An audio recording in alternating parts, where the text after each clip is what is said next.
प्राचीन काल से ही जप करना या मंत्रों का जाप करना भारतीय संस्कृति का अभिन्न अंग रहा है। इसके लिए माला विभिन्न चीजों की जैसे रुद्राक्ष, मोती व तुलसी की मुख्य रूप से उपयोगी मानी जाती है। जाप करना शास्त्रों में भी विशेष रूप से लाभदायक बताया जाता है। शास्त्रों के अनुसार बिना माला के संख्याहीन जाप निष्फल होता है। माला आमतौर पर 108 मोतियों से बनी होती है।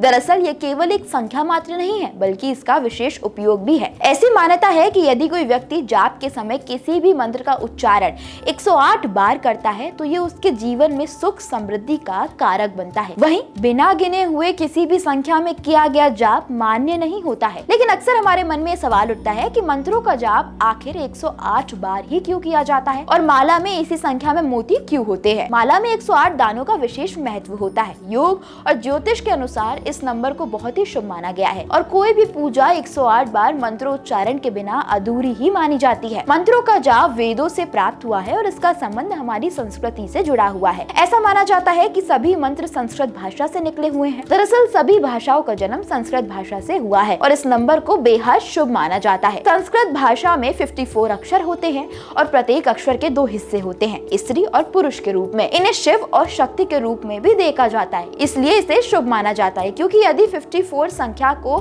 2 से गुणा की जाए तो ये संख्या 108 बनती है। यही वजह है कि किसी भी मंत्र का उच्चारण इस शुभ संख्या के साथ करना फलदायी माना जाता है। अगर बात 108 बार मंत्रों उच्चारण की हो तो ऐसा माना जाता है कि हमारी सांसों की संख्या 24 घंटे में 21,600 है। हर व्यक्ति इतनी ही बार सांस लेता है। यदि हम नियमित दिनचर्या की बात करें तो दिन भर में 12 घंटे नियमित दिनचर्या में निकल जाते हैं। वहीं बचे हुए 12 घंटे में हम ईश्वर का ध्यान लगा सकते हैं। इसलिए यदि 21,600 का आधा किया जाता है तो ये संख्या 10,800 बनती है। जब बात मंत्रोच्चारण की हो तो एक बार में 10,800 बार मंत्रोच्चारण संभव नहीं है। इसी वजह से इस संख्या को 2 शून्य हटाकर मंत्रोच्चारण करने का विधान है। यदि व्यक्ति की इच्छाओं की बात करें तो उनकी संख्या 108 ही होती है और सूर्य का व्यास पृथ्वी के व्यास से 108 गुना ज्यादा है। इसके अलावा ज्योतिष में भी इस संख्या का विशेष महत्व है। हमारी राशि चक्र 12 राशियों में विभाजित है। हिंदू धर्म में 9 ग्रह होते हैं। यदि आप 12 को 9 से गुणा करेंगे तो 108 संख्या ही आती है। वास्तव में